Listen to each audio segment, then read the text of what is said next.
Ray optics के, ठीक है। तो देखो पहला क्वेश्चन क्या है, अ प्लेन पोलराइज्ड लाइट, एक मिनट इसको सेलेक्ट कर लेता है ना, क्या है, अ प्लेन पोलराइज्ड लाइट, क्या बोला है, लाइट कैसी है, plane polarised, blue light incident on a prism such that there is no reflection from the surface of prism, यानी कोई भी रिफ्लेक्शन सरफेस से नहीं हुआ है, और लाइट है कैसी, प्लेन पोलराइज्ड, ठीक है।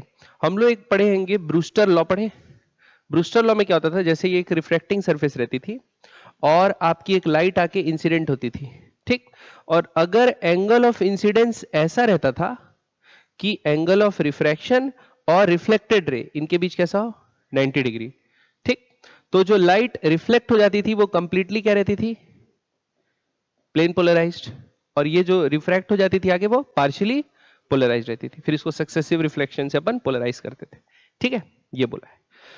अब ये बोला है कि देखो there is on a prism such that there is no reflection, मतलब कोई रिफ्लेक्शन हुआ ही नहीं, ठीक, मतलब जिस प्लेन में पोलराइजेशन होगा लाइट का, जिस प्लेन में लाइट का क्या होना था, पोलराइजेशन होना था, वो इंसिडेंट रे में मौजूद नहीं है, तभी तो कोई पार्ट रिफ्लेक्ट नहीं हुआ, सबका सब क्या हो गया, रिफ्रैक्ट हो गया, ठीक है। तो अब आगे पढ़ते हैं, the angle of deviation for emergent rays is 60 degree, तो पहले के लिए इमर्जेंट के लिए एंगल ऑफ डिविएशन 60 डिग्री दे दिया है, हमको बोला है the angle of minimum deviation for red light के लिए कितना है 30 डिग्री, और हमको बोला रिफ्रैक्टिव इंडेक्स ब्लू लाइट के लिए कितना है √3, हमको बताना है कौन कौन से स्टेटमेंट सही है कि नहीं है। पहले statement, the blue light is polarised in the plane of incidence, ये बात क्या है, सही है, ठीक है, क्यों सही है, तभी तो कोई रिफ्लेक्टेड रे मिल नहीं रहा, अगर नहीं रहता उस प्लेन में पोलराइज तो कुछ हम लोग को कुछ ना कुछ reflected ray, polarised reflected ray मिलता जरूर, ठीक है। दूसरा, अब एंगल ऑफ प्रिज्म, यानी हमको क्या निकालना है, ए, देखते हैं भाई कैसे निकालेंगे, चलिए, तो ये क्या हो गया, एक मिनट, अब ए निकालने के लिए क्या करते हैं, सबसे पहले तो हाँ, यहां पर एंगल ऑफ इंसिडेंस क्या होगा, ब्रूस्टर एंगल, क्यों ब्रूस्टर एंगल होगा, प्लेन प्रोग्रेस है ना, प्लेन पोलराइज्ड लाइट है और वो कोई पार्ट रिफ्लेक्ट नहीं हो रहा, तो ब्लू लाइट के लिए रिफ्रैक्टिव इंडेक्स √3 है, तो ब्रूस्टर एंगल का फॉर्मूला है था ना 10I बराबर म्यू, है ना, तो यहां से I बराबर क्या निकल जाएगा, क्योंकि म्यू 60 वो दे दिया क्या, √3 दे दिया, तो कितना निकल जाएगा I 60 डिग्री, तो पहला ये चीज निकल गया, एंगल I बराबर 60 डिग्री, ठीक। अब एंगल ऑफ डिविएशन कितना बोल रहा है, 60 डिग्री बोल रहा है, तो हम लोग क्या लिख सकते हैं, देखो 60 बराबर I प्लस E माइनस ए, अब I भी अपना 60 आया है, एंगल ऑफ डिविएशन भी 60 है, 60 से 60 क्या हो गया, कट गया, इससे एक रिलेशनशिप आ गया E बराबर A, ठीक है, यानी A और E आपस में क्या है, बराबर है, ठीक।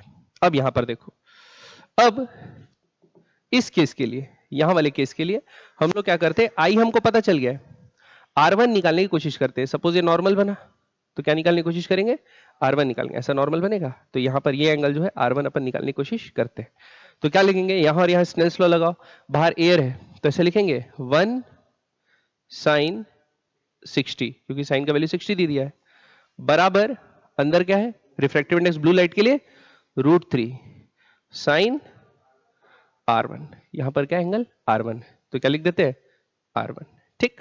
तो यहां से sin 60 कितना होता है, √3/2 बराबर √3 sin R1, √3 से √3 गया, R1 का वैल्यू 1/2 मतलब कितना आ गया, 30 डिग्री आ गया। अब अगर ये 30 डिग्री है, ठीक, तो इस पार्ट में जहां पर रिफ्रैक्शन हो रहा है, लाइट जहां से बाहर आ रही है, वहां पे एंगल क्या हो जाएगा, A माइनस R1 हो जाएगा, क्योंकि हमको पता है ना A बराबर क्या होता है, R1 प्लस R2, ठीक, तो हम लोग को ये R1 की वैल्यू पता चल गई, यानी R2 की वैल्यू पता चल गई, और इमर्जेंट एंगल हम लोग को पता नहीं है, लेकिन हाँ हम ये जानते हैं E और A दोनों आपस में बराबर है, तो अब जो सेकंड रिफ्रैक्टिंग सरफेस है वहां पर हम लोग लगा के देखते हैं क्या, ठीक, चलो तो ये लगाते हैं, ठीक है, तो लिखते हैं, क्या लिखेंगे, देखो यहां पर के लिए लगा रहा हूं, ठीक है, तो अंदर में रिफ्रैक्टिव इंडेक्स √3 है, तो क्या लिखेंगे √3 sin R2, और R2 क्या हो जाएगा, A माइनस 30 बराबर, अब एंगल ऑफ इमर्जेंस A के बराबर है, तो या तो 1 sin E लिखूं या 1 sin A लिखूं, एक ही बात है, ठीक, यहां से A आ जाना चाहिए, तो सेकंड ऑप्शन अपना हो जाना चाहिए, आ जाना चाहिए, क्या आंसर आ रहा है, तो देखो √3, यहां पर क्या लगा दो, साइन ए कॉस बी, कॉस 30 कितना हो जाएगा, √3/2 माइनस साइन बी, साइन 30 कितना हो जाएगा, 1/2 इंटू कॉस ए बराबर क्या आया, साइन ए। ठीक है, अब √3 को अंदर मल्टीप्लाई कर देते हैं तो क्या आएगा, sign A into 3/2 minus √3/2 cos A बराबर साइन ए। इसको उधर ले जाओ, इसको इधर ले आओ, साइन ए क्या आ गया, कॉमन, साइन ए क्या आ गया, कॉमन, इधर क्या बचेगा 3/2 और उधर से आ गया -1। ठीक है, और इस तरफ ये इसको उधर भेज दिया तो क्या आएगा, √3/2 कॉस ए। तो ये क्या बच गया, 1/2 साइन ए बराबर √3/2 कॉस ए, 2 से 2 कैंसल, इसको लाएंगे tan ए बराबर √3, tan ए बराबर √3 कब के लिए होता है, 60 डिग्री। तो ए अपना आ गया कितना होगा बच्चों, 60 डिग्री। ठीक है, ये अपना क्या आ गया, 60 डिग्री। तो अपने को ये सेकंड ऑप्शन में 45 दिया है, तो ये ऑप्शन गलत है। अब निकालना है दूसरे का रिफ्रैक्टिव इंडेक्स, उसके लिए हम लोग को क्या दे दिया है, डेल मिनिमम। अब ये भी आसानी से निकल जाएगा क्योंकि आई तो हमको पता ही चल गया, आई कितना है, 60 डिग्री है। ठीक है, तो डेल मिनिमम के लिए फॉर्मूला लगा देते हैं। देखो, तो म्यू बराबर क्या होता है, sine del minimum plus A whole divided by 2 by sine a/2। अब एंगल ऑफ प्रिज्म तो दोनों केस के लिए सेम होगा, है कि नहीं। तो यहां पर म्यू बराबर लिख लेते हैं साइन डेल मिनिमम कितना है था, क्वेश्चन में दिया है, क्वेश्चन में दिया है 30 डिग्री रेड लाइट के लिए, रेड लाइट के लिए क्या दिया है 30 डिग्री। तो ये 30 इस्तेमाल कर लेंगे, ये कितना है 60, 60 प्लस 30 90/2 45, तो आ गया साइन 45 बाय साइन 30, तो ये आ जाएगा 1/√2 बाय 1/2 2/√2 विच इज √2, है ना। तो क्या थर्ड ऑप्शन सही है, थर्ड ऑप्शन सही है, the refractive index of the material is √2, ये ऑप्शन सही है। अब angle of refraction for the blue light in air at the exit plane of the prism 60 degree. तो आई और ए सेम आया, ई और ए क्या आया था सेम, ए निकालिए 60 तो ई भी क्या होगा 60, तो ये ऑप्शन भी अपना क्या है करेक्ट। समझ में आया, ठीक। तो ये क्वेश्चन में मेन कॉन्सेप्ट कहां पर छुपा था, ब्रूस्टर एंगल में, है ना। एक क्योंकि आई पता चल गया, उसके बाद तो एकदम बेसिक था। ठीक है, तो बस दिमाग क्या लगाना है, अगर आपको कहीं पोलराइजेशन बोल दिया है क्या, लाइट का पोलराइजेशन, ठीक है, तो रिफ्लेक्ट नहीं हो रहा है मतलब प्लेन और पोलराइजेशन अलग है इंसिडेंट रे का। ठीक है, आ रही बात समझ में, पक्का। आगे बढ़े, an optical arrangement consist of 2 concave mirror. मैं रिकॉर्डिंग दबाया हूं कि नहीं, हाँ दबाया हूं, डर गया था, है ना। अ concave mirror consist of 2 concave mirrors M1 and M2, 2 mirror है बच्चों, एक M1 इधर है और एक M2 इधर है, and a convex lens L with a common principal axis. अब क्या बोला है, shown in figure the focal length of L is 10 centimetre, इसका क्या दे दिया है 10 centimetre. Radii of the curvature of M1 and M2 are 20 and 24, तो M2 का 24 है मतलब फोकल लेंथ हो जाएगा 12 सेंटीमीटर और इसका कितना हो जाएगा 10 सेंटीमीटर। ठीक है, अब अपने को क्या बोला है, the distance between L and M2 is 20 centimetre, ये दोनों के बीच की डिस्टेंस आपको दे दी है। हमको ये बोला है a point object S is placed at the mid point, यानी यहां से कितना, मतलब ये इसके फोकस पे रखा हुआ है ना 10 सेंटीमीटर। तो हमको ये बताना है 10 centimetre when the distance between L and M1 is n/7, M1 और L के बीच में डिस्टेंस कितना होगा n/7, one of the images coincide with S, एक इमेज क्या करेगी S से कोइंसाइड होगी। तो हम लोग को ये कंडीशन देखनी है कि ऐसा कब होगा। ठीक, तो देखो S कहां रखा हुआ है, फोकस पे रखा हुआ है, एक इमेज लेंस बनाएगा इसकी और एक इमेज कौन बनाएगा, मिरर बनाएगा। ठीक है, पहले देख लेते हैं मिरर जो है इमेज कहां बनाता है, मिरर जो है इमेज कहां बनाता है ये अपन देख लेते हैं। तो देखो मिरर इमेज बनाने के लिए ये डिस्टेंस कितनी हो गई 10 सेंटीमीटर हो गई, मिरर का फोकल लेंथ अपने को पता है, तो हम लोग V कहां पे बनेगा ये निकाल सकते हैं। ठीक, तो देखते हैं 1/f बराबर 1/v plus 1/u, mirror formula इस्तेमाल करेंगे। फोकल लेंथ पॉजिटिव लेंगे नेगेटिव, ये कौन सा मिरर है कॉनकेव है, इंसिडेंट रे का डायरेक्शन इधर है, नेगेटिव ले लेंगे, क्या लेंगे -10 बराबर 1/v, v अपने को पता नहीं है, प्लस 1/u, u भी मिरर के सामने रखा है, क्या लेंगे? -10। अच्छा सॉरी, ये -12 है, ये क्या है? -12 प्लस सॉरी -1/10 ये ले लेंगे, तो आएगा 1/v बराबर, ये उधर जाएगा तो 1/10 -1/12। ठीक, तो ये आ जाएगा बच्चों 60, तो नीचे आ गया एलसीएम 60, ऊपर 6 और 5 तो कितना आ जाएगा 1, तो 1/v 60 आ गया, तो v का वैल्यू क्या लिखेंगे? 60 सेंटीमीटर। पॉजिटिव आया मतलब मिरर के कहां बनेगा? पीछे। ठीक, तो अपन क्या करते हैं, इमेज बना लेते हैं ऐसा, यहां से यहां, सपोज ये डिस्टेंस कितनी हो गई? 60। अब ये जो इमेज बन गई बच्चों, ये बोल देते इसको I1। क्या बोल देते हैं? I1, पहली इमेज बनी है ना। अब ये I1, सपोज ये इंसिडेंट यहां से आ रहे हैं बच्चों, और रिफ्लेक्ट होके वापस जब जाएंगे तो लेंस से भी गुजरेंगे, है ना। तो लेंस क्या करेगा?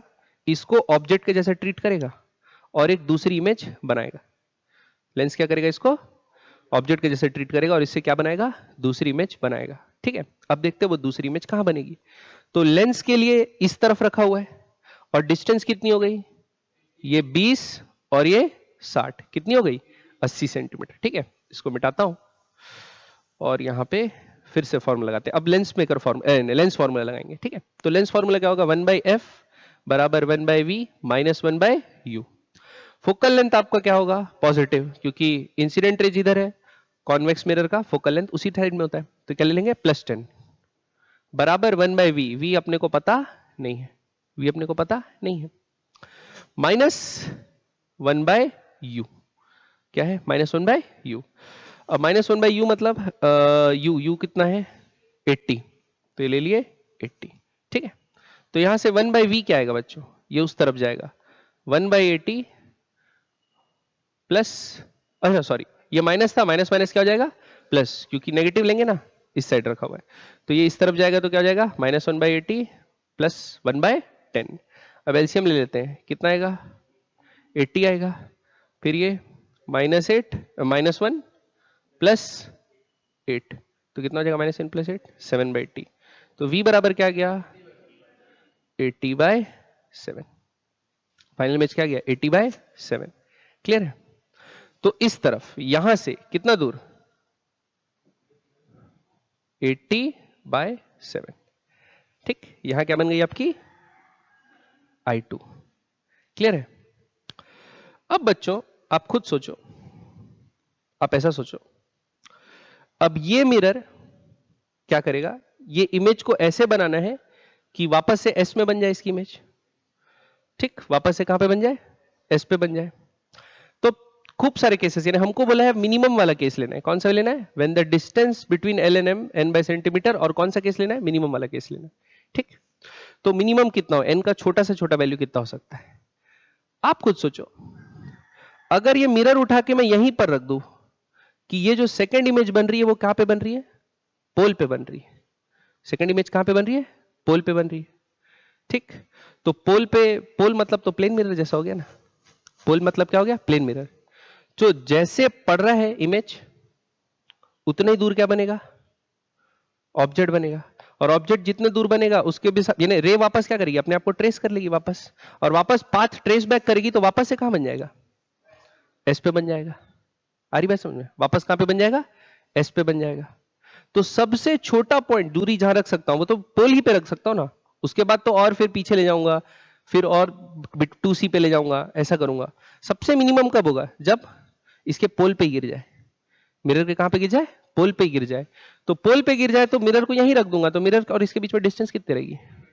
मिनिमम डिस्टेंस 80/7 रहेगी, तो n की मिनिमम वैल्यू क्या होगी? बाकी तो इससे बड़ी होगी ना, मिरर तो फिर पीछे ही रखूंगा। आ रही बात समझ? अब पोल पे गिरा मतलब, तो पोल मतलब प्लेन मिरर, तो ये रिट्रेस कर देगा पाथ को, वापस रिट्रेस कर लेगा, तो वापस से 10 पे बन जाएगी लेंस से गुजर के। समझ में आया कि नहीं आया?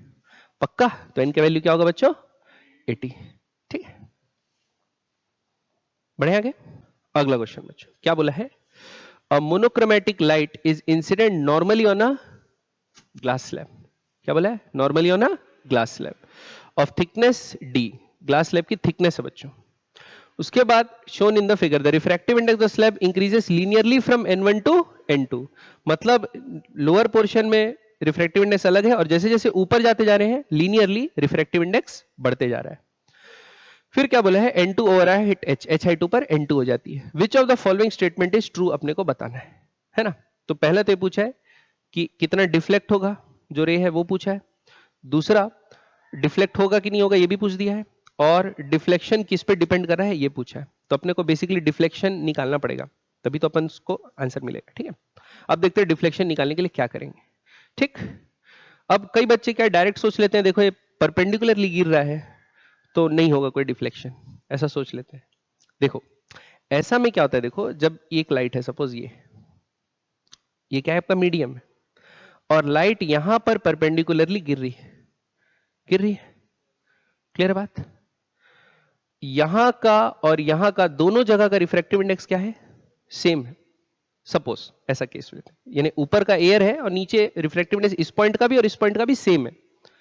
तो स्पीड, सपोज यहां पर स्पीड थी v1, यहां पे स्पीड कितनी होगी v2, तो यहां के लिए भी v2 है, यहां के लिए भी v2 है कि नहीं है, यहां के लिए भी v2 है और यहां के भी लिए v2 है। तो दोनों इस मीडियम में भी सेम डिस्टेंसेस चलेंगे कि नहीं चलेंगे, टी टाइम में भले एयर में जितना चल रहे थे उससे कम करेंगे, लेकिन दोनों एंड सेम डिस्टेंस ही चलेंगे। तो अब नया वेव फ्रंट बनाऊंगा तो सेम फेज वाले यही दो पॉइंट होंगे ना, क्योंकि दोनों का स्पीड क्या है, सेम। क्लियर है बात। तो बेंडिंग नहीं होगी लाइट की, क्योंकि वेव फ्रंट के परपेंडिकुलर बनती है लाइट रे, तो ऐसे में बेंड नहीं हुआ। लेकिन अगर यहां N1 है और यहां क्या है बच्चों, N2, मतलब समझ रहे हो, इस रीजन में अलग है, इस रीजन में अलग है स्पीड। क्लियर है बात, किधर ज्यादा है किधर कम है। तो आप क्या करेंगे, देखो सपोज ये आपका बना है मीडियम, इधर रिफ्रैक्टिव इंडेक्स अलग है, तो इधर तक तो सपोज साथ में पहुंचे, इधर तक क्या में पहुंचे बच्चों, साथ में पहुंचे। अब इस तरफ क्या होगी, स्पीड सपोज v2 है, तो ये चला t टाइम में v2t, कितना चला v2t। अब इधर भी स्पीड v2 थोड़ी है, इधर स्पीड v2 नहीं है, तो ये तो अलग डिस्टेंस चलेगा ना, और ये अलग डिस्टेंस चलेगा, है ना। तो जो सेम पॉइंट सेम फेज में थे वो क्या होंगे, अलग अलग। तो वेव फ्रंट क्या हो जाएगा, टेढ़ा हो गया कि नहीं हो गया। अब वेव फ्रंट अगर टेढ़ा हो गया तो लाइट का डायरेक्शन क्या हो गया, तो लाइट बेंड होगी कि नहीं होगी, तो डिफ्लेक्शन तो होगा। अगर N1 और N2 दोनों सेम होते तो सीधा सीधा निकल जाते। अभी दोनों के पाथ में डिफरेंस आ रहा है ना, डी डिस्टेंस ट्रेवल करने में, हरी बात समझ, क्योंकि ऊपर के लिए रिफ्रैक्टिव इंडेक्स अलग है, नीचे के लिए रिफ्रैक्टिव इंडेक्स अलग है। तो ऊपर वाला रेव का जो सेम पॉइंट होगा सेम फेज में, यहां तक सेम फेज में थे जस्ट टकराने से पहले, ठीक। जब अंदर जाएंगे क्योंकि स्पीड अलग अलग है, तो फिर उनका जो सेम फेज वाला पॉइंट होगा वो क्या हो जाएगा, चेंज। बात समझ में आ रही कि नहीं आ रही, ठीक। बनाए अब सवाल देखते हैं, ये समझ में आएगी नहीं, क्लियर। चलो अब देखते हैं सवाल। तो बच्चों वेव फ्रंट से इसको बनाएंगे, है ना। तो देखो सपोज वेव फ्रंट यहां तक पहुंचा, यहां तक एक पॉइंट ले लो A और B, ये दोनों सेम फेज में, सेम फेज वाले पॉइंट को जोड़ दिए, वेव फ्रंट बन गया हॉरिजॉन्टल, ठीक है। अब सपोज आपको बोला है पहला तो N2 बड़ा है N1 से, मतलब यहां पर स्पीड क्या होगी और यहां पर स्पीड, ठीक है। तो बताओ ये A पॉइंट आगे ट्रेवल करने का कोशिश करेगा, कोशिश क्या करेगा, करेगा ही, है ना, कोशिश क्यों करेगा। तो सपोज ये सीधा ट्रेवल किया इतना डिस्टेंस, डी डिस्टेंस, इसको कितना टाइम लगेगा देखते हैं।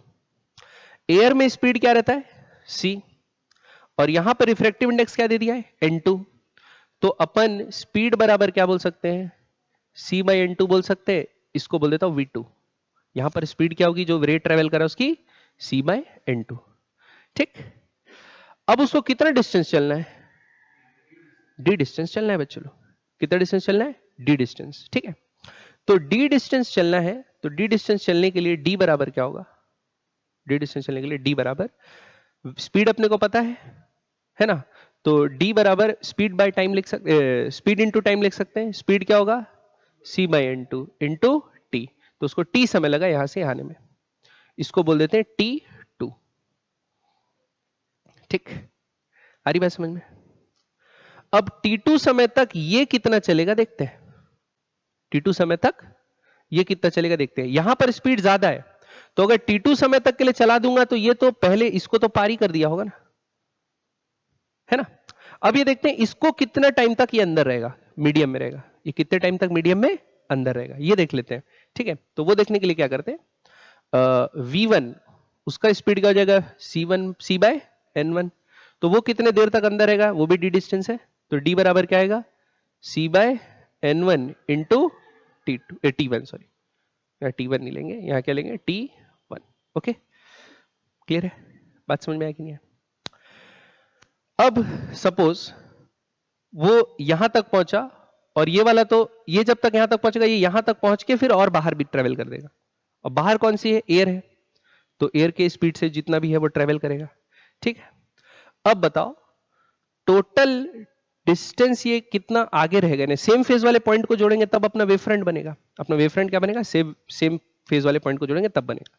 तो मान के चलते हैं ऐसा कि यहां ये वाला पॉइंट है और यहां से जो वेव फ्रंट निकला वो कुछ आगे बढ़ चुका है। क्या बढ़ चुका है, कुछ आगे बढ़ चुका है। जब तक ये यहां से यहां पहुंचा ये क्या कर चुका है, यहां से यहां तक पहुंची गया और कुछ आगे भी बढ़ चुका है। और इन दोनों पॉइंट्स को जोड़ देते हैं। ठीक, ये दोनों मैं मान के चल रहा हूं क्या में हो, सेम फेज में होंगे। क्या होंगे, सेम फेज में होंगे। ठीक, अब मैं क्या लिख सकता हूं, सेम फेज में दोनों पॉइंट होंगे तो ये टोटल t टाइम तक चला, तो हवा में कितना चला होगा ये निकालता हूं। हवा में कितना टाइम तक चला होगा ये निकालता हूं। तो क्या करूंगा, t2 माइनस t1, ये कर सकता हूं भाई। टोटल टाइम कितना है t2, जब तक ये अंदर था, ये यहां से यहां पहुंचा t2 टाइम में, और ये यहां से यहां पहुंच गया t2 टाइम में। तो यहां से यहां जो हवा में चला वो कितने टाइम तक के लिए चला होगा, t2 माइनस t1। तो ऐसे t2 माइनस t1 निकालते हैं। ठीक, तो यहां से बच्चों t2 क्या हो जाएगा dn2 बाई सी, और यहां से t1 क्या हो जाएगा dn1 बाय सी। यहां पर डाल देते हैं तो कितना आएगा, देखो t2 minus t1, d by C common आ जाएगा n2 माइनस n1। क्लियर है, इतने टाइम तक के लिए वो बाहर चला, इतने टाइम तक के लिए वो बाहर चला। कितने स्पीड से, c स्पीड से। तो जो पाथ डिफरेंस होगा वो कितना आ गया होगा, इनटू क्या कर देते हैं स्पीड, टाइम इनटू स्पीड। तो कितना आ जाएगा d n2 माइनस n1, ये इतना चला। तो ये जो एक्स्ट्रा पाथ है वो कितना आ जाएगा d n2 माइनस n1। ये बात समझ में आई? अब आपको ये पता है ये डिस्टेंस कितनी है h, ये एंगल कितना डिफ्लेक्ट हुआ है थीटा। तो यहां से आप क्या लिख सकते हैं, साइन थीटा बराबर परपेंडिकुलर बाय हाइपोटेनस। तो हाइपोटेनस कितना h और साइन थीटा कितना d n2 माइनस n1। तो डिफ्लेक्शन कितना हुआ n2 माइनस n1 पे डिपेंड करेगा, नहीं कर रहा है, आ रही बात समझ में? तो 10 के टर्म्स में क्या नहीं, इट विल नॉट डिफ्लेक्ट है क्या नहीं, कौन सा ऑप्शन सही है डी, n2 माइनस n1 पे डिपेंड कर रहा है। बात समझ में आई कि नहीं बच्चों, पक्का क्लियर है? आगे बढ़े, अगला क्वेश्चन। ठीक, अब देखो बच्चों क्या बोल दिया इसमें, rod of length 2 centimetre. Rod का लेंथ कितना है 2 सेंटीमीटर, इसका लेंथ है ना ये वाले हिस्से का। अब makes an angle 2 pi by 3 with the principal axis. A thin convex lens has focal length इतना is placed इतना distance 40 by 3 centimeter from the object as shown। मतलब ये जो bottom end है वो कितने बार distance है 40 by 3 पे। फिर the height of the image is इतना, यानी image का height दे दिया बच्चों, image का क्या दे दिया height। फिर हमको ये क्या पूछा है, the angle made by it with respect to the principal axis is alpha। मतलब ये एंगल अल्फा है, हमको वही अल्फा निकालना है। ठीक है बच्चों, देखो कैसे बनाते हैं। तो देखो सपोज इसको बोल दो आप P, इसको बोल दो आप Q। हमको देखना है P का इमेज कहां बनेगा, Q का इमेज कहां बनेगा। ठीक है, तो देखो P तो प्रिंसिपल एक्सिस पे, तो ये वाला पॉइंट जो होगा वो P डैश होगा, P का इमेज होगा कि नहीं होगा, ये निकाल सकते हैं ना अपन। क्या लगाएंगे इसके लिए, लेंस फॉर्मूला। क्या लगाएंगे बच्चों, लेंस फॉर्मूला लगाते हैं। तो 1 बाय एफ बराबर 1 by V minus 1 by U. 1 by convex lens focal length positive, 1 by V, V अपने को पता नहीं है, यू कितना है 40 बाय 3 पे, तो माइनस 40 बाय 3 लेंगे तो प्लस क्या आ जाएगा 3 बाय 40। ठीक है, माइनस माइनस प्लस हो जाएगा। तो 1 बाय वी क्या आएगा 1 बाय 10 माइनस 3/40, एलसीएम कितना हो गया 40 का, ठीक। और ऊपर क्या आएगा 4 - 3 1 आ जाएगा। तो v का वैल्यू कितना आ गया 40 सेंटीमीटर। मतलब ये यहां से यहां तक का डिस्टेंस कितना है बच्चों 40 सेंटीमीटर। ये समझ में आया। अब हमको ये निकालना है कि सपोज इसका ऐसे परपेंडिकुलर ड्रॉ किए यहां तक ये पॉइंट, इसका जो इमेज है वो यहां बन रहा है ना, इसके इससे परपेंडिकुलर से बन रहा है कि नहीं बन रहा है। तो हम लोग को इसकी डिस्टेंस निकालना है, ठीक। तो ये कहां पे बन रहा है उसके लिए क्या करेंगे, ये कहां पे बन रहा है उसके लिए अपन क्या करेंगे, इसका डिस्टेंस पता लगाना पड़ेगा। अब इसका डिस्टेंस लगाते हैं। देखो ये तो 40/3 आ गया, ये एंगल दिया हुआ है 2π/3, 2π/3 मतलब कितना 120 डिग्री। तो ये एंगल कितना हो गया 60 डिग्री हो गया, ठीक। तो ये कितना हो जाएगा बेस 2 cos 60 1 सेंटीमीटर, cos 60 1/2, तो ये कितना हो जाएगा 1 सेंटीमीटर। तो यहां से यहां कितना दूर है 40/3 + 1, तो 40/3 + 1 कितना जाएगा 43/3 कितना जाएगा 43/3 सेंटीमीटर। अब इसका इमेज बना लेते हैं बच्चों। तो फिर से क्या लगाएंगे लेंस फॉर्मूला है ना, इसको मिटाता हूं, लेंस फॉर्मूला वापस से लगाते हैं। तो देखते हैं अब क्या आता है। क्या होगा 1 फिर से 10 बराबर 1/v माइनस माइनस क्या हो जाएगा प्लस। अब क्या लिखेंगे 3/43, 3/43। तो 1/v बराबर क्या आएगा 1/10 माइनस 3/43। एलसीएम लेंगे तो कितना जाएगा 430, ऊपर आएगा 43 माइनस 30, तो ये कितना होगा 7/430। तो v का वैल्यू कितना आ गया 430/7, सॉरी 13, 430/13, ठीक है।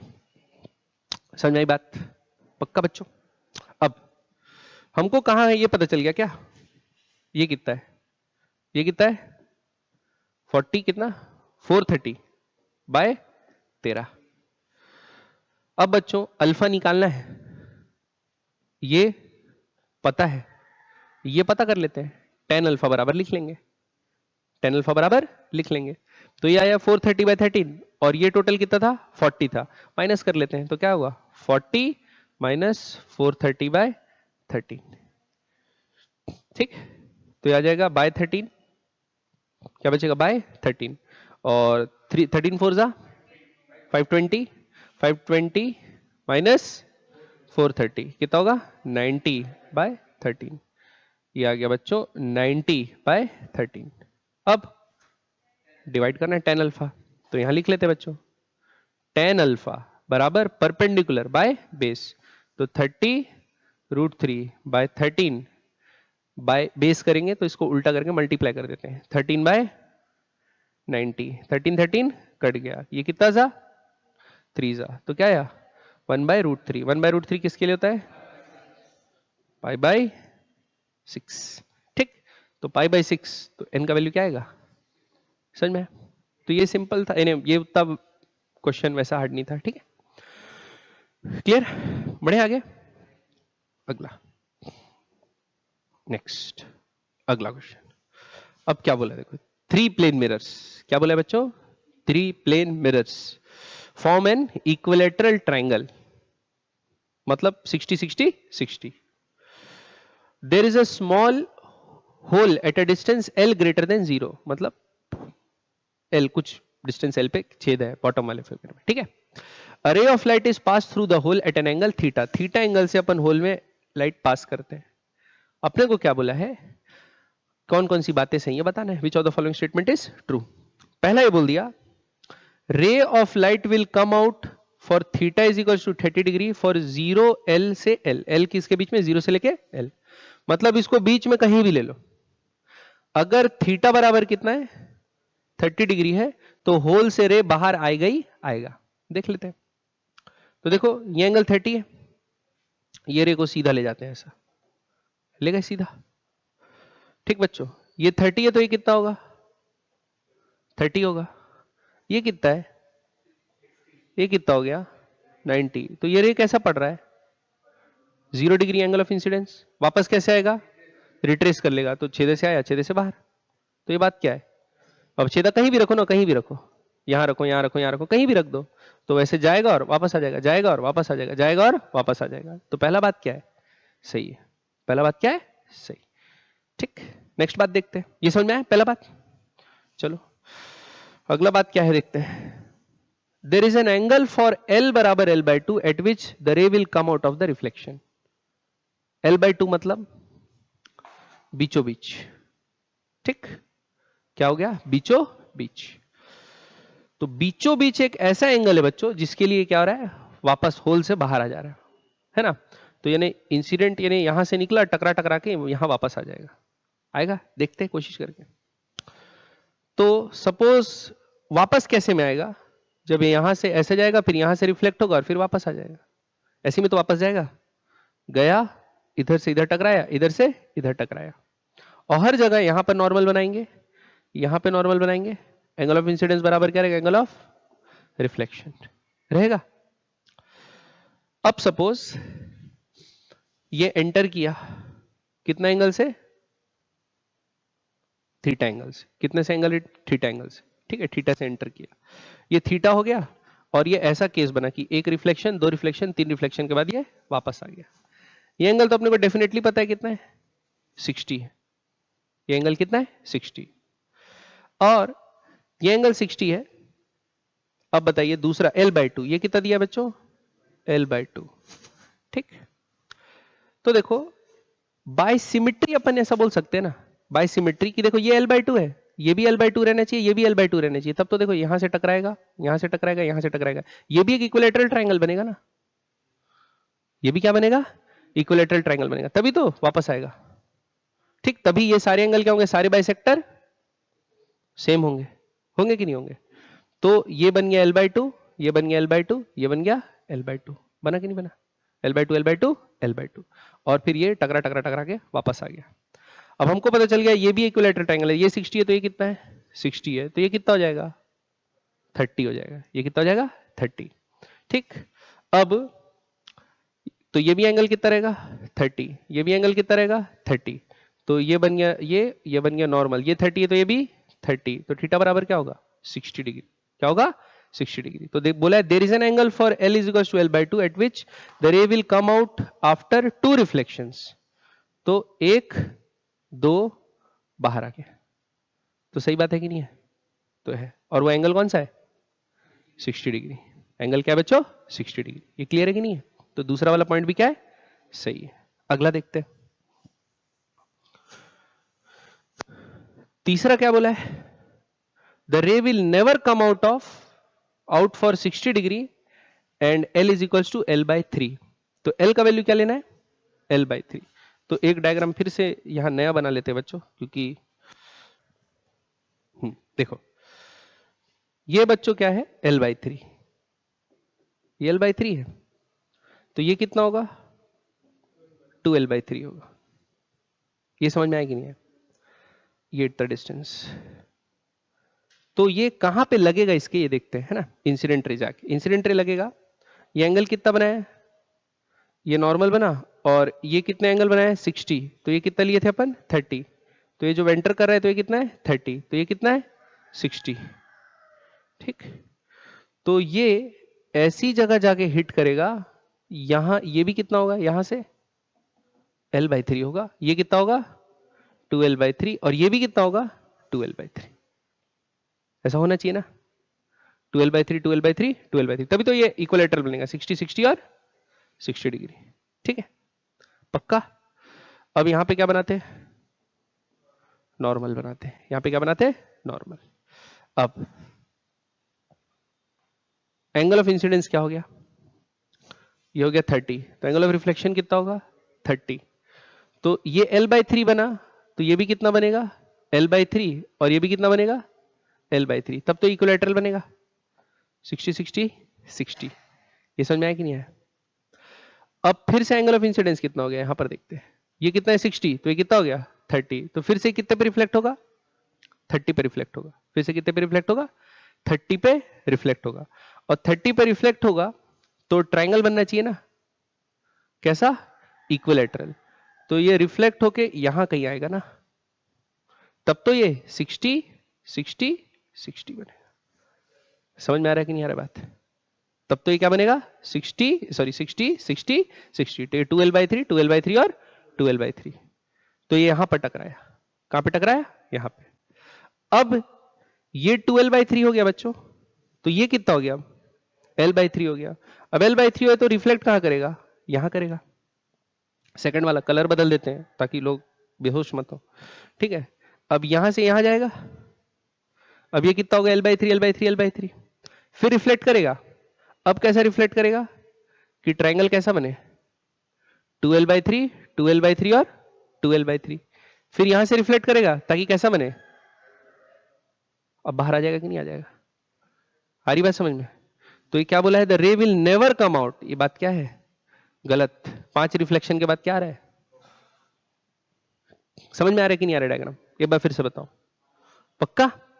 भाई एंटर किया यहां से तो अपने को दिख रहा है ये एंगल 60 बन रहा है, ये एंगल भी क्या है 60, और ये एंगल भी क्या है 60, तो ऐसा इक्विलेटरल ट्रायंगल बनाएगा ना तो यही टकराएगा। ये पहला रिफ्लेक्शन हुआ। फिर से एंगल 30-30 बन गया, तो ये 60 है और ये भी 60 है, तो इधर जो जाएगा वो भी क्या बनाएगा 60 बनेगा, इक्विलेटरल ट्रायंगल। तो मतलब ये L/3 बने तो ये ऐसा जाएगा कि ये भी L/3 बने, ये भी L/3 बने, दूसरा रिफ्लेक्शन हुआ। अब यहां से रिफ्लेक्ट ऐसा होगा कि 12/3 12/3 और 12/3 बने, तो क्या हुआ? तीसरा रिफ्लेक्शन। फिर यहां L/3 बन गया, तो फिर ऐसा रिफ्लेक्ट होगा कि L/3 L/3 L/3 का ट्रायंगल बने, तो क्या हुआ? ये चौथा। फिर यहां से आ गया पांचवा, फिर यहां से यहां वापस आ गया। पांच रिफ्लेक्शन के बाद बाहर आ जाएगा। समझ में आया कि नहीं? तो ये कैसे बना बच्चों? ज्योमेट्री। कैसे बन गया? ज्योमेट्री। क्लियर है? ऊपर से तो नहीं गया? पक्का? तो ये वाला ऑप्शन गलत है। ये वाला ऑप्शन क्या है? गलत है। पहला सही था, दूसरा सही था, ये वाला ऑप्शन गलत है। तीसरा, the ray of light will come out of theta बराबर 60 एट 0 से L से L/2 आफ्टर 6, ये गलत हो गया। कितने रिफ्लेक्शन के बाद बाहर आ रहा है? 5। 6 के बाद नहीं, कितने के बाद बाहर आएगा? 5। क्लियर है बच्चों? पक्का? क्योंकि 60 पे एंटर कर रहा है तो फिर 0 से L/2 जो के बीच में कहीं भी एंटर करे वो 5 रिफ्लेक्शन के बाद सेम वैसी बन जाएगा और बाहर आएगा। पक्का? ऊपर से तो नहीं गया बच्चों? तो ऑप्शन कौन सा सही है? ये और अगला क्वेश्चन। इसको थोड़ा जूम कर दें क्या? छोटा भी दिख रहा है, ये तो पर्दे से बाहर हो जाएगा ना, ऐसा दिख लेते, थोड़ा सा तो दिखेगा। जो नहीं पढ़ पाएगा नहीं पढ़ पाएगा, बोलेंगे वीडियो से देख ले। हाँ चलो करें, चलो। तो बच्चों अगला क्वेश्चन देखते हैं ना। नेक्स्ट क्वेश्चन में क्या है? Match the following. तो मैच द फॉलोइंग में दो सिचुएशन दिया है। लिस्ट 1 में आपको क्या दिया है? डिफरेंट लेंसेज दिए हैं और सेटअप दिया है, और क्या दिया है? ऑब्जेक्ट। और हम लोग को क्या मैच करना है? राइट हैंड साइड को, लिस्ट 2 को फाइनल इमेज कहां बनेगी वो मैच करना है, ये दिया है। तो क्या क्या बोला है देखो, ऑल द केसेस ऑब्जेक्ट कितने दूर है? 20 सेंटीमीटर दूर है सब केस में, और 5 सेंटीमीटर क्या है? दोनों लेंस के बीच का डिस्टेंस। तो हम लोग को 2 बार क्या रखना पड़ेगा? लेंस फॉर्मूला लगाना पड़ेगा भाई, 1/f बराबर 1/v माइनस 1/u ऑफ, बताना पड़ेगा फाइनल इमेज कहां है। तो देखते हैं पहले बार, ठीक। तो 1/f बराबर 1/v माइनस 1/u, ठीक है। अब पहले कौन सा है? अच्छा, इसको सॉल्व करने के एक ध्यान दे देना कि जैसे आप जल्दी सॉल्व करना है तो ऐसा ऑप्शन चुन लो जिसके सारे ऑप्शन क्या है? अलग अलग आए हैं। तो जैसे फर्स्ट वाले का देखोगे तो P Q P T, P 2 बार है। सेकंड वाले का देखो तो R P T S, सब अलग अलग है। तो सेकंड वाला अगर हम लोग निकाल लिए, सेकंड वाला अगर हम लोग निकाल लिए तो मैच हो जाएगा ना, सीधा उसको टिक लगा देना है, ठीक। मैट्रिक्स में जब मल्टीपल मैचिंग वाला रहता है तब नहीं कर सकते, लेकिन ऐसे में तो कर सकते हैं, ठीक। तो क्या कर दो, सेकंड ऑप्शन को पहले सॉल्व कर लेते हैं। तो 1/f बराबर 1/v माइनस 1/u लगाते हैं सेकंड के लिए। तो पहला लेंस कितने दूर है? 20 सेंटीमीटर दूर है, और फोकल लेंथ उसका क्या है? +10। तो 1/10 बराबर 1/v माइनस 1/-20, ये उधर जाएगा तो 1/v बराबर क्या जाएगा? 1/20 हो जाएगा। तो v बराबर क्या जाएगा? 20 सेंटीमीटर प्लस 20। जाहिर सी बात है, ये फोकल लेंथ 10 है, 2f पे रखा हुआ है तो 2f पे बनेगा। तो लेंस से कितना दूर रखा है? ये 20 आया, ये कितना है बच्चों? 20, और ये दोनों के बीच की डिस्टेंस कितनी है? 5। तो लेंस से कितना दूर है? 15 सेंटीमीटर इस तरफ।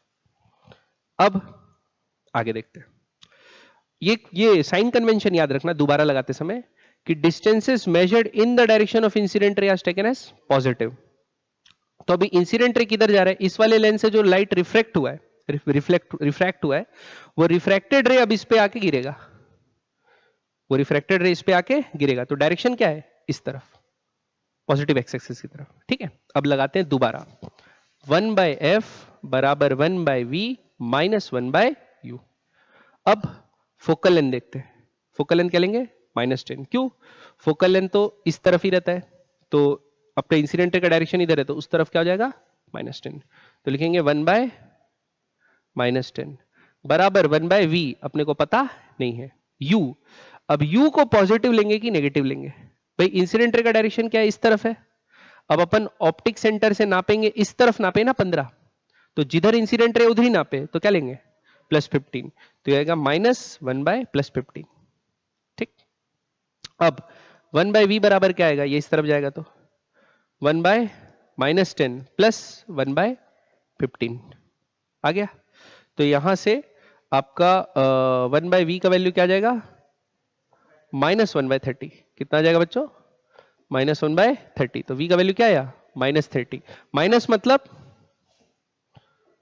अपन यहां से उल्टा जाएंगे, 30 -30, क्योंकि इस तरफ पॉजिटिव था तो इस तरफ 30 जाएंगे। तो यहां पे बन गई फाइनल इमेज। अब ये चेक करते हैं कहां के लिए। तो final image is formed at 7.5 centimetre on the right side of lens 2। तो गलत बात है। Final image is formed at a distance कितना, 60 centimetre on the right side of lens 2। ये भी गलत बात है। Final image is formed at 30 centimetre on the left of lens 2। ये बात सही है, लेंस 2 के लेफ्ट में 30 सेंटीमीटर दूर। तो क्या सही है इसका, आर। तो आर वाला ऑप्शन कौन सा है, पहला। तो पहला ऑप्शन टिक लगा दी। बाकी चाहे तो और चेक भी कर सकते हैं आगे बाकी लोग में लगा लगा के, तो इससे आपका साइन कन्वेंशन ही स्ट्रांग होगा। तो बाकी में भी एक बार आप लोग लगा के देख लीजिएगा। ठीक, समझ में आया। नेक्स्ट क्वेश्चन आगे बढ़े। अगला क्वेश्चन क्या है, कंसिडर अ कॉन्फ़िगरेशन। कितने यूनिट्स हैं, n identical units consisting of 3 layers. Air जिसका हाइट कितना है 1/3, उसके बाद ये सेकेंड लेयर इक्वल थिकनेस का 2 है, √3 - 1/2 सेंटीमीटर का। तो 2 लेयर है μ1 और μ2 के, जिनका रिफ्रैक्टिव इंडेक्स आपको दिया हुआ है। लाइट सोर्स A एंटर करता है यहां से, ये लाइट सोर्स क्या कर रहा है बच्चों, यहां से एंटर कर रहा है। कितना एंगल बना रहा है इससे, वर्टिकल से थीटा एंगल।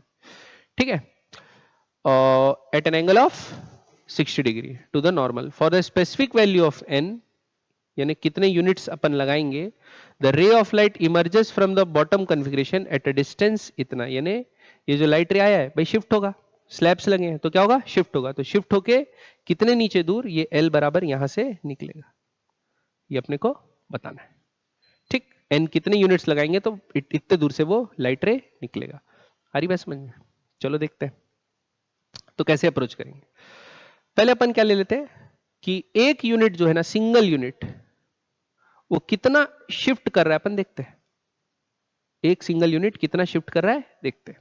तो देखो कितने लेयर्स है, 3। कितने लेयर्स, 3। तो लेयर बना लेते हैं। एक पहला लेयर है, पहला लेयर किसका है, एयर का। फिर दूसरा लेयर बना लेते हैं, और फिर तीसरा लेयर बना लेते हैं। ठीक है, ये क्या बन गया, 3 लेयर्स। अब देखो इंसिडेंट रे कितना एंगल पे आया है, सबसे पहले 60 डिग्री पे, एयर पे ही है। पहले कौन सा लेयर है, एयर है। ठीक है, और ये वाला है μ1 और ये वाला है μ2। ठीक, और ये यहां से एंटर किया, सपोज यहां से, ये पॉइंट है आपका O। कितने हाइट पे, 1/3 h लिख लेते हैं। क्या लिख लेते हैं, h। और ये ऐसा एंटर किया तो ये यहां कहीं पड़ेगा, क्योंकि एयर में तो कोई डिविएशन नहीं होगा, सीधा सीधा आएगा भाई। एयर में कोई डिविएशन थोड़ी होगा, सीधा आ जाएगा। अब ये सीधा आ जाएगा, ये h है, और ये एंगल क्या दे दिया है, 60 डिग्री दे दिया है। ये एंगल क्या दे दिया है, 60 डिग्री। तो ये एंगल कितना होगा, 30 होगा। तो क्या अपन ये निकाल सकते हैं, भाई कितना आगे बढ़ गया, कितना आगे बढ़ गया, निकाल सकते हैं, निकाल सकते हैं। तो 1 से कितना आगे बढ़ा, निकाल लेते हैं। तो ये डिस्टेंस सपोज x है, क्या है x। तो यहां से लिखेंगे tan 30 बराबर h बाय एक्स। तो x बराबर क्या आएगा, h बाय tan 30। tan 30 क्या होता है, 1/√3। तो √3h आ गया, कितना आ गया, √3h। ठीक, तो ये वैल्यू आ गई पहली, तो ये √3h। अब यहां से वो किस में एंटर कर रहा है, सेकंड मीडियम में। अब वो सेकंड मीडियम में एंटर कर रहा है और एंगल ऑफ इंसिडेंस कितना है, 60। तो ये लाइट रे क्या होगा, towards the normal, away from the normal bend होगा, बेंड होगा। ये बेंड हो गया बच्चों, ऐसा बेंड हुआ। तो अगर हमको ये एंगल पता चल गया, अपने को ये तो पता है थिकनेस कितनी है d, तो ये और कितना दूर शिफ्ट हुआ निकाल लेंगे, निकालेंगे, निकालेंगे, चलो निकालते हैं। तो ये एंगल निकालने के लिए क्या करेंगे, स्नेल्स लॉ लगा देते हैं। ऊपर 1 एयर है तो क्या लिखेंगे, 1 sin 60 बराबर, ये क्या है, μ1 कितना दिया है, √3/2 होल है ना, बाय इंटू साइन थीटा। अपने को ही नहीं पता, ये एंगल सपोज थीटा है। साइन 60 कितना होता है, √3/2 बराबर √3/√2 इंटू साइन थीटा। √3 कैंसल, √2 से क्या चले गया, √2। थीटा बराबर कितना आ गया बच्चों, 45। बढ़िया, 45। तो आपको पता है भाई tan 45 1 होता है, तो परपेंडिकुलर और बेस सेम होता है। ये डिस्टेंस भी कितनी आ गई, d। तो कितना शिफ्ट हो गया इसमें, d का। अब यहां बनाते हैं, ये 45, ये 90, ये 45, ये 45, ये 45 है। तो ये फिर से बेंड होगा। अब ये होगा कि टुवर्ड्स होगा, वो तो रिफ्रैक्टिव इंडेक्स पे डिपेंड करता है, लेकिन बेंड होगा कि नहीं होगा। और कितना एंगल बेंड होगा ये कैसे पता चलेगा, स्नेल्स लॉ। इसको बोल देते हैं थीटा डैश। और यहां के लिए क्या लगाते हैं, स्नेल्स लॉ लगाते हैं। तो देखिए स्नेल्स लॉ, स्नेल्स लॉ क्या होता है, यही होगा, फिर से लगाएंगे। अब 1 नहीं लेंगे, अब क्या लेंगे, √3/2 साइन 45 बराबर √3 साइन थीटा डैश। तो √3 से √3 क्या हो गया, उड़ गया। साइन 45 1/√2 होता है, 1/√2 1/√2 1/2 साइन थीटा डैश कितना आ गया, तो थीटा डैश कितना हो गया, 30 डिग्री। बहुत बढ़िया, ये एंगल कितना आ गया, 30 डिग्री। ये कितना है, d है। ये निकाल लेंगे, ये निकाल लेंगे पक्का। अब ये कितना आ जाएगा देखते हैं। तो tan 30 बराबर, tan 30 बराबर परपेंडिकुलर ने वही जो x चाहिए बाय d। तो आ जाएगा d tan 30। tan 30 क्या होता है, √3। तो x का वैल्यू क्या आ गया यहाँ के लिए, d/√3। तो ये डिस्टेंस हो गई d/√3। ठीक, तो यहां पे कितनी थी, √3h। ये डिस्टेंस कितनी थी बच्चों, √3h। ये डिस्टेंस कितनी थी, d, और ये की थी d/√3। इतना समझ में आया कि नहीं आया। तो एक सपोज क्या से, एक यूनिट से गुजरा, एयर और वो मीडियम के, एयर और वो मीडियम के, किसके, दो जो μ1 और μ2 ग्लास स्लैब दिए थे, उससे गुजरा। तो यहां पे एंटर किया और यहां पे लीव किया। ठीक, और पहले वाले में कितना सफर किया वो, √3h, दूसरे वाले में d, और तीसरे वाले में d/√3। तो टोटल कितना डिविएशन सफर किया वो निकाल सकते हैं अपन। ये कितना होगा, √3h plus d plus d/√3। इतना डिविएशन वो टोटल सफर किया एक से। तो ऐसे ही कितने यूनिट्स लगे हैं, 2 3, तो फिर इसके बाद इतने डिविएशन फिर और सफर करेगा सेम, क्योंकि एंगल ऑफ इमरजेंस वही होगा ना बच्चों। क्यों, एयर से एंटर कर रहा है, एयर में बाहर आ रहा है, तो पैरेलल शिफ्ट होता है बस। बाकी एंगल ऑफ इंसिडेंस बराबर एंगल ऑफ इमरजेंसी रहता है, क्योंकि एयर से एंटर कर रहा है, एयर से बाहर आ रहा है, बीच में कुछ भी रिफ्रैक्टिव इंडेक्स हो, उससे कोई मतलब है नहीं है, तो अपन पढ़े। ठीक है, तो फिर से वही सेम कहानी रिपीट होगी, फिर से वही कहानी रिपीट होगी, तो फिर उतना ही शिफ्ट आएगा। तो n बार आइटरेशन हो जाएगा, तो टोटल कितना शिफ्ट होगा, ये n टाइम्स। और ये किसके बराबर होगा, ये अपने को दिया है कितना, कहां गया, कहां गया, कहां गया, 8/√3। इतना शिफ्ट हो गया। तो बस अपन क्या करते हैं, इसको इक्वेट कर लेते हैं 8/√3 से। ठीक है, तो n, अब बताओ h का वैल्यू क्या दिया था 1/3 प्लस, तो √3 इंटू होगा तो √3/3 प्लस d का वैल्यू कितना दिया है √3 - 1 by whole divide by 2 plus √3 - 1 whole divided by 2√3, ये बराबर 8/√3। ठीक है, अब इसको बस सॉल्व करना और क्या करना है। ठीक है, तो सॉल्व करते हैं बच्चों, n नीचे ऐसा कर देते हैं, तो 3 है, 2 है और 2√3 है, एलसीएम क्या जाएगा 2√3। क्या बोल रहे हो बच्चे लोग? हाँ, पहले वाले को क्या ले लेते हैं 1/√3। ठीक है, तो अब क्या ले लेते हैं 2√3, तो नीचे आ गया 2√3। ठीक है, नीचे 2√3 आ गया, ये है 2, तो ऊपर क्या जाएगा बच्चों 2 प्लस, इसको कैसे मल्टीप्लाई करना पड़ेगा √3 है ना, तो √3, तो √3 से मल्टीप्लाई करोगे 3 - √3, और इसको कैसे करना पड़ेगा 1 से, तो ये क्या हो जाएगा प्लस √3 - 1। तो देखो प्लस √3 -√3 क्या हो गया कैंसल, ये -1, ये क्या होगा 3 + 2 5, 5 - 1 4, 4 2 से कट जाएगा ये, तो कितना आएगा बच्चों n 2n/√3 बराबर 8/√3, √3 कैंसल, n बराबर 4, तो इसका आंसर क्या हो जाएगा क्लियर। तो ये वाला सवाल ऐसे बनेगा। ठीक है, समझ में आया कि ऊपर से क्या पक्का, बढ़े आगे। चलिए बच्चों अगला क्वेश्चन देखते हैं। ठीक है, अगला क्वेश्चन क्या है, an object of and a concave mirror of focal length f बराबर 10, इसका फोकल लेंथ दे दिया है, both move along the principal axis with mirror and mirror with constant speed, दोनों चल रहे हैं, ये vo से चल रहा है, ये vm से चल रहा है। The object moves with speed 15 centimetre per second towards the mirror with respect to laboratory frame. Laboratory frame का मतलब भाई ग्राउंड के हिसाब से, velocity of object with respect to क्या दिया है ग्राउंड, ठीक, जो कि एब्सोल्यूट वेलोसिटी मतलब उसका कितना है 15। उसके बाद मिरर चल रहा है क्या, वो अपने को कोई आइडिया नहीं है, मिरर कितने से चल रहा है वो नहीं दिया है। फिर the distance between the object and the mirror at a given time कितना है 30 सेंटीमीटर, कितना है बच्चों u बराबर 30 सेंटीमीटर दूर है।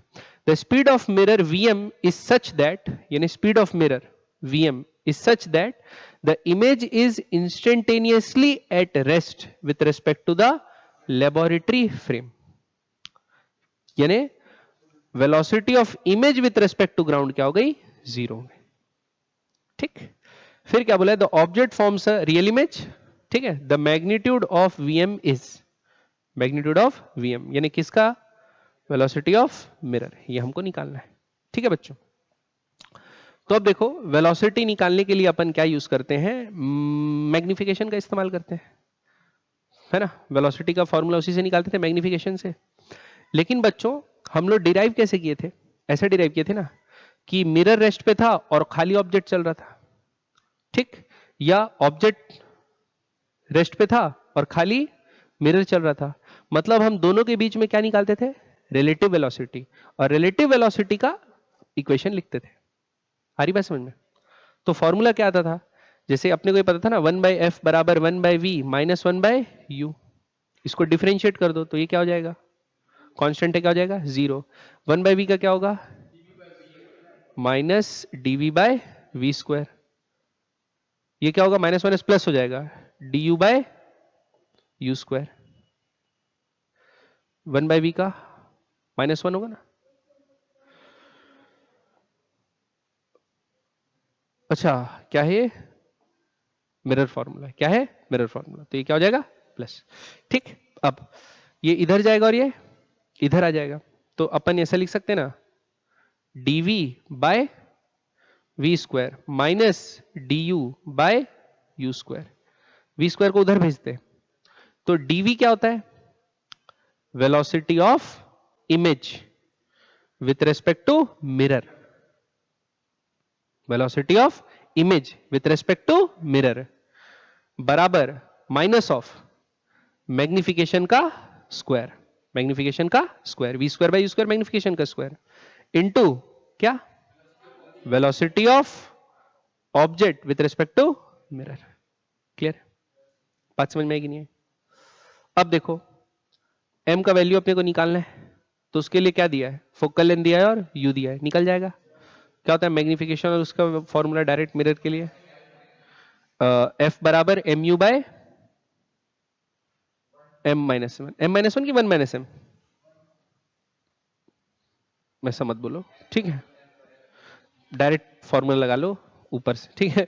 1 बाई एफ बराबर 1 by V plus 1 by U, तो 1 बाय क्या लेंगे, माइनस 10 दिया है, -10 बराबर 1 बाय वी, वी अपने को पता नहीं है, यू क्या है -1 बाय 30, तो 1 बाय वी बराबर क्या आएगा बच्चों, -1 बाय 10 प्लस 1 बाय 30, एलसीएम कितना 30 का, तो ये ऊपर जाएगा कितना हो जाएगा -3 प्लस 1, तो कितना आएगा -2 बाय 30, तो v कितना हो गया बच्चों -15, ठीक। अब मैग्निफिकेशन क्या होता है -v बाय u, तो माइनस ऑफ -15 15 बाई यू कितना है -30, जो भी लोग स्क्वायर करेंगे तो क्या 1/2 का स्क्वायर क्या होता है, ठीक है। अब कहां पे डाल देते हैं बच्चों फॉर्मूला, तो यहां पे वेलोसिटी ऑफ आई एम बराबर क्या हुआ 1/4 -1/4 और ये v o m, ये समझ में आया। अब आई एम क्या होगा, velocity of image with respect to ground minus velocity of mirror with respect to ground, ये होगा बराबर -1/4 velocity of object with respect to ground minus velocity of, ये क्या दे दिया है, तो क्या लिखेंगे -vm बराबर -1/4, ओजी कितना दे दिया है टूवर्ड्स, तो 15, तो क्या लिखते हैं 15 और ये -vm, समझ में आया बच्चों, तो ये क्या हो गया -vm, ये माइनस उधर क्या होगा मल्टीप्लाई, तो माइनस माइनस क्या होगा प्लस, तो vm/4 इधर आएगा तो वापस क्या हो जाएगा, ठीक, बराबर, ठीक, तो ये कितना आएगा 4, तो -5 vm/4 बराबर -15/4, 4 कैंसिल हो गया, ये कितना सा गया 3 जा, तो vm कितना होगा बच्चों, क्या ये सही आंसर है, समझ में आया पक्का। तो साइन कन्वेंशन को छोड़ना नहीं है बच्चों लगाते समय, कि अपन फॉर्मूला जो है माइनस वाला है तो -m² ऐसे करके लिखना है, ओके पक्का, ऊपर से तो नहीं गया समझ में, बढ़े आगे, 10 तो नहीं बच गया, बस एक क्वेश्चन और शायद बना ले, देखते हैं, अरे बाप रे है ना क्या बोला है, an extended object at point O 10 centimetre in front of a convex lens के सामने रखा हुआ है, and a concave lens L2 is placed 10 centimetre behind it, ठीक है। The radius of curvature of all the cut surface in both the lenses are कितना बच्चों 20 centimetre, ये R दे दिया है, तो सब ये इसकी दोनों सरफेस का इसकी दोनों सरफेस का कितना radius of curvature 20, refractive index of lens कितना दिया बच्चों म्यू, रिफ्रैक्टिव मटेरियल 1.5 दिया, बाहर एयर है तो उसका क्या होगा 1 होगा, हमको निकालना है total magnification of this system. भाई ऐसे प्रॉब्लम तो एकदम सिंपल है, हमको जानते ही है m टोटल क्या होता है बच्चों m1 इंटू m2, यही होता है, m1 m2 निकालना है, m1 m2 निकालने के लिए हम लोग को सबसे पहले तो ऑब्जेक्ट कहां बन रहा है, नहीं पहले वाले के लिए v और u क्या है, दूसरे वाले के लिए v और u क्या है, ये निकालना पड़ेगा साइन कन्वेंशन का ध्यान देते हुए। तो क्या करते हैं सबसे पहले ऑब्जेक्ट के लिए लगाते हैं, तो पहले फोकल लेंथ निकाल लेते हैं, फोकल लेंथ भी तो इंपॉर्टेंट है, तो फोकल लेंथ निकालते हैं इस वाले लेंस का, ठीक है। तो देखो 1/f बराबर म्यू -1, तो यहां पर एयर और अंदर 1.5, तो 1.5 -1 कितना होगा 1/2, mu 2 minus mu 1 by mu 1 क्या लिख लो 1/2, 1/r1, तो बच्चों इंसिडेंट रे इस तरफ है, इसका कर्वेचर इस तरफ है, तो ये पॉजिटिव होगा, तो क्या लेंगे 1/20, फिर लिखेंगे माइनस, अब दूसरे वाले का कर्वेचर क्या है अपोजिट तरफ है, इंसिडेंट रे के अपोजिट, तो लिखेंगे माइनस, तो माइनस माइनस क्या हो जाएगा 20, ठीक है। तो यहां से 1/f बराबर क्या आ गया 1/2 और ये 1/10, ठीक है, तो कितना आ गया f +20 सेंटीमीटर, ठीक। तो इसका फोकल लेंथ पता चल गया क्या है, +20। अब अपन क्या करते हैं, इसके लिए निकाल लेते हैं। तो इसके लिए क्या होगा बच्चों, 1/f बराबर 1 सेम 2 लेंगे और -1/20 -1/20। तो इसके लिए क्या हो जाएगा बच्चों, -20, डायरेक्ट लिख लेते हैं। ठीक, तो एक के लिए फोकल लेंथ हो गया +20, दूसरे के लिए हो गया -20। अब दो बार क्या लगाना है, लेंस मेकर फॉर्मूला। चलिए लगाते हैं, इसको मिटा दूं। देखिए पहले के लिए लगाते हैं। तो 1/f क्या लेंगे, +20 बराबर 1/v। v अपने को पता नहीं है, -1/u। तो u कैसा है, नेगेटिव है, तो माइनस माइनस क्या हो गया, +1/10। तो 1/v बराबर क्या आ गया बच्चों, 1/20 -1/10। तो 20 का एलसीएम आ गया 1 - 2। 1 - 2 कितना होता है, -1/20। तो कितना आ गया v, -20 सेंटीमीटर। -20 मतलब लेफ्ट साइड ही -20, तो ये इधर पे बन गया। ठीक, यहाँ पे तो 20 फोकल लेंथ है, तो जाहिर सी बात है ये बिटवीन एफ एंड पी रखा हुआ है, तो ऑप्टिक सेंटर और एफ, तो क्या बनना है, वर्चुअल इमेज बननी चाहिए। ठीक है, एनलार्ज वर्चुअल इमेज। अब मैग्निफिकेशन निकालते हैं। एम बराबर क्या होता है, v/u। v कितना है, v बराबर है -20 बाय u। u कितना है, 10 -10, तो कितना हो गया, 2। कोई यूनिट नहीं होता, क्या हो गया 2। तो पहला तो आ गया 2। अब दूसरे का निकालते हैं। ठीक है बच्चों, जो इससे लाइट रे बच्चों बेंड होगी वो इस पे गिरेगी ना जाके, तो इंसिडेंट रे का डायरेक्शन क्या होगा, इस सेकंड लेंस के लिए भी यही होगा। अब ये 20 है और ये कितना हो गया 10, तो टोटल इस सेकंड लेंस के लिए यू कितना हो गया, -30। क्या हो गया, -30। ठीक है, एक बार और लगाते हैं। तो लिखते हैं 1/, अच्छा फोकल लेंथ इसका क्या होगा, इंसिडेंट रे इधर है, इसका फोकल लेंथ इस साइड होता है, नहीं सॉरी इस साइड होता है, पीछे साइड ना, तो नेगेटिव लेते हैं, तो क्या लेंगे -20 बराबर 1/v। और अब लिखेंगे माइनस माइनस क्या हो जाएगा, +1/30। तो 1/v बराबर क्या आएगा, 1/-20 -1/30। तो ये कितना होगा, 60 हो जाएगा। ये आएगा -3 और -2, तो कितना होगा, -5/60। तो कितना आएगा, -12। v बराबर क्या आ गया, -12। ठीक, तो मैग्निफिकेशन लिखते हैं, -v v/u। u कितना था, -30, तो कितना गया 12/30। तो हाँ भाई ठीक है, तो अब क्या लिख देते हैं, नेट मैग्निफिकेशन बराबर क्या होता है, m1 इंटू m2। तो पहले से कितना था 2, दूसरे से कितना था 12/30। ठीक, तो कितना हो गया बच्चों, ये 2 15, तो 12/15।